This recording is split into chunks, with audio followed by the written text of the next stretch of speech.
এই মুহূর্তে অত্যন্ত গুরুত্বপূর্ণ যে খবরের দিকে নজর রাখতে হচ্ছে। অবসরে 3 দিন আগে যাদবপুর বিশ্ববিদ্যালয়ের উপাচার্যকে অপসারণ, পদ থেকে সরানো হলো। যাদবপুর বিশ্ববিদ্যালয়ের উপাচার্য ভাস্কর গুপ্তকে 31শে মার্চ তার অবসর ঘোষণার কথা ছিল, তার 3 দিন আগে তাকে অপসারণ করা হলো। রাজভবন থেকে চিঠি গিয়েছে, যে খবর সূত্র মারফত পাওয়া যাচ্ছে। অবসরে 3 দিন আগে যাদবপুর বিশ্ববিদ্যালয়ের উপাচার্য ভাস্কর গুপ্তকে পদ থেকে সরানো হলো।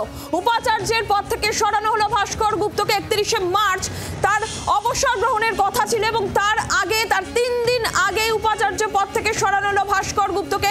রাজভবন থেকে চিঠি গিয়েছে বলে সূত্রের খবর। আরো বিস্তারিত এই বিষয়ে জানাবেন শ্রেয়সী গঙ্গোপাধ্যায়, রয়েছেন টেলিফোন লাইনের প্রতিনিধি। শ্রেয়সী, কি জানা যাচ্ছে? 31শে মার্চ অবসর গ্রহণের কথা, 3 দিন আগে ভাস্কর গুপ্তকে সরিয়ে দেওয়া হলো, কেন, কি কারণ, কি খবর রয়েছে? দেখো, এ নিয়ে নির্দিষ্টভাবে যে চিঠি পৌঁছেছে ইতিমধ্যে যাদবপুর বিশ্ববিদ্যালয়ের কাছে, সেই চিঠিতে কিন্তু সেই নিয়ে নির্দিষ্ট কোনো কারণ উল্লেখ করা নেই। শুধু এটুকু বলা হয়েছে ভাস্কর গুপ্ত, তাকে যে অর্ডার দেওয়া হয়েছিল 20শে এপ্রিল 2024 সালে, যেখানে তিনি উপাচার্য হিসেবে দায়িত্বভার গ্রহণ করবেন, সেই অর্ডারটা প্রত্যাহার করা হলো।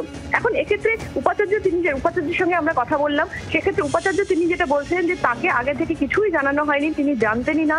আজকে সকালে যথারীতি তিনি উপাচার্য হিসেবে তিনি বিশ্ববিদ্যালয়ের অফিসে ঢুকেছিলেন এবং ঢুকে হঠাৎ তার কাছে এসে চিঠিটা পৌঁছয়, যে চিঠিতে দেখা যাচ্ছে যে তিনি আর সেই মুহূর্তে উপাচার্য নন। ফলে কার্যত কেন হলো, কেন এই সিদ্ধান্ত নেওয়া হলো, আগে থেকে তাকে কেন জানানো হলো না, এই গোটা বিষয়টা নিয়েই কিন্তু কার্যত তিনি অবাক হয়ে গেছেন এবং এই মুহূর্তে তিনি নিজের ঘর ছেড়ে অন্য ঘরে এসে বসেছেন। এবং তার কাছে যেটা বক্তব্য যে 31শে মার্চ তিনি এমনিতেই রিটায়ার করছিলেন। ফলে সেই জায়গা থেকে হঠাৎ করে 3 দিন আগে তাকে পদ থেকে সরিয়ে দেওয়া হচ্ছে, এই ধরনের যে চিঠি, সেই চিঠির কি অর্থ সেটা কিন্তু তিনিও স্পষ্ট করে বুঝতে পারেননি, যেটা তিনি আমাদের কাছে জানিয়েছেন। এবং কার্যত যে বিষয়টা খুব স্পষ্ট, সেটা হচ্ছে যে বিশ্ববিদ্যালয়ের কারোর কাছে এখনো পর্যন্ত স্পষ্ট নয় যে কেন উপাচার্যকে হঠাৎ এভাবে পদ থেকে সরানো হলো।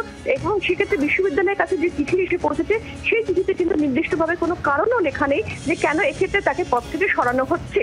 ফলে সামগ্রিকভাবে কিন্তু বলা যেতে পারে যে হঠাৎ আসা এই সিদ্ধান্তে এই মুহূর্তে রীতিমতো চাঞ্চল্য তৈরি হয়েছে বিশ্ববিদ্যালয়। এবং সেক্ষেত্রে রাজভবনের তরফে কিন্তু এখনো পর্যন্ত নির্দিষ্টভাবে যে চিঠি পাঠানো হয়েছে, সেখানে কারণ হিসেবেও কিন্তু কিছু বলা নেই।